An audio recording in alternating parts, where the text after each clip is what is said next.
Ito na naman yung bago mong show after ng successful na mga palabas mo before, no? Pero, syempre, ito hindi mawawala. How will this be different from those shows? Kasi parang dito ka lang yung sobrang dinuli or parang mas masakit yung mga ginawa sa'yo dito compared dun sa mga nakaraan. Yes. Una po sa lahat, maraming salamat for being here. Thank you sa inyong lahat for spending your Saturdays with us.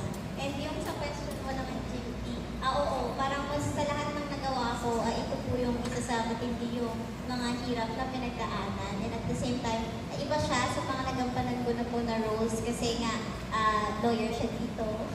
So, number one po yun na makikita niyo yung magiging iba ni June Belly dito kasi nga, lawyer na siya. And yung mga pinagdaanan niya, na-milk po talaga from saan siya nag-start hanggang sa kung paano niya ginamit yun as a fuel para matupad niya yung pangarap niya.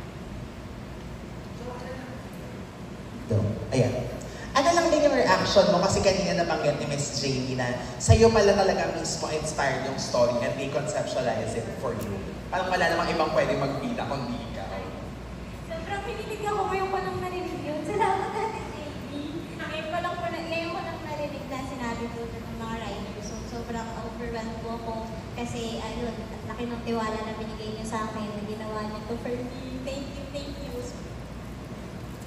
And then, syempre, coming from the success of Abot Kamay, kayo ang susunod, di ba? And yun nga, nabanggit na another new serye. So, eto, hindi ka ba nakakaramdam ng pressure or kasi syempre, ang hirap.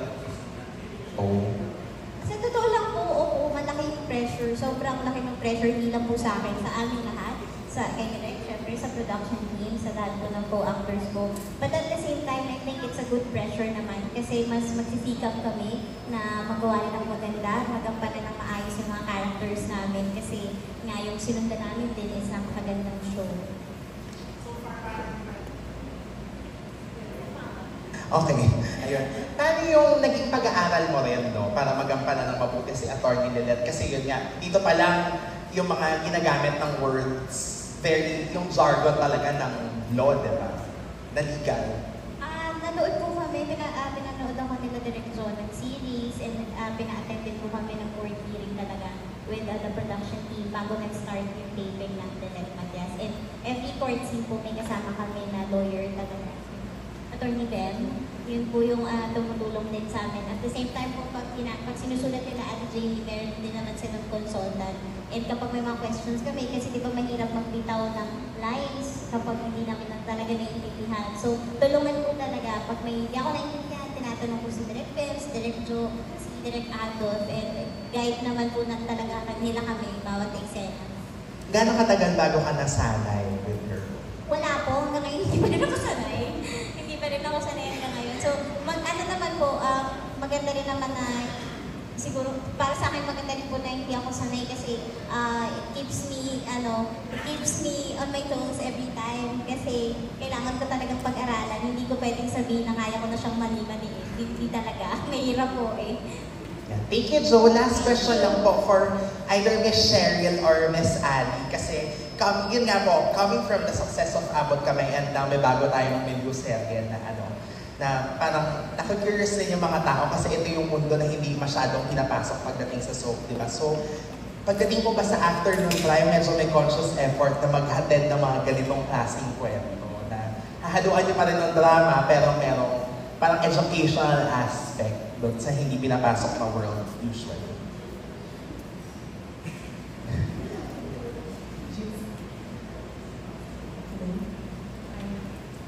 Jimmy, actually, hindi lang siya sa afternoon soaps. I think it's the brand of Jimmy drama. We're always conscious to inject yung mga culturally and socially relevant issues. So, I think yun ang tatak ng Jimmy drama.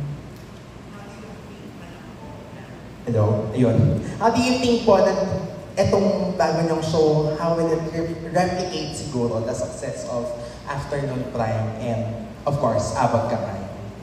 How will this replicate sana yung success? Well, we hope it's going to run as long as Abot Kamay na Pangarap is running now. Si Abot Kamay na Pangarap has been on air for more than a year. So we hope to replicate that success in Attorney Lilith Matias. Thank you po, and congratulations sila.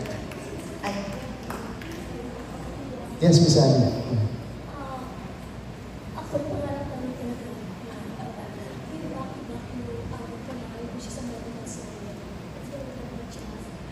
But we're so lucky na yung GMA management kasi started ako ng kayo ang future. Para maabot na nila ang mga chance. Yung mga chance. Yung equally, at yung ano nila na ako sa mga or sa taas. so extended po pala ulit ang abot kami. Congratulations po. Thank you, Sir James. Short episode. Pero through the years, actually, pag nag-uusap kami, we've been wanting, sabi ko nga sana one time makagawa tayo ng serie. And now na ginagawa namin yung Lilith Matias, nakita ko naman yung maturity niya as an actress. Lalo na sa ganitong klaseng role na ang daming dimension na kailangan niyang ipakita.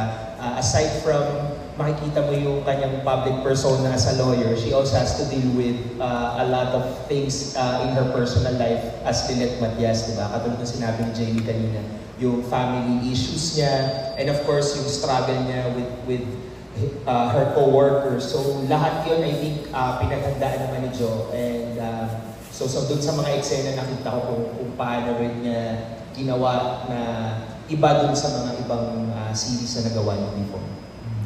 Kita-kita niyo naman po yung improvement sa acting, sa experience Oo. niya. Ayun, lagi naman kami rin nag-uusap kasama si Ate Jo kung paano niya gagawin yung mga eksena. So, syempre bilang lawyer may mga limitations, di ba? When you do actual litigation in court. But ang importante kasi natatawid niya yung I think yun yung power ni Jo, yung empathy nung nanonood, madali niyang nakukuha because dun nga sa mga eksena na ginagawa. Thank you, Direk. Thank you. Congratulations to everyone. Thank you so much. Pati po yung mga kaso mapapanood niyo po sa Lilith Matias. Sana po inasagot ko po yung katanungan niyo. Maraming salamat. Thank you, Stevie. My second question naman po, Direk Adolf. Reunion ni Jo. So, kumusta?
Eh,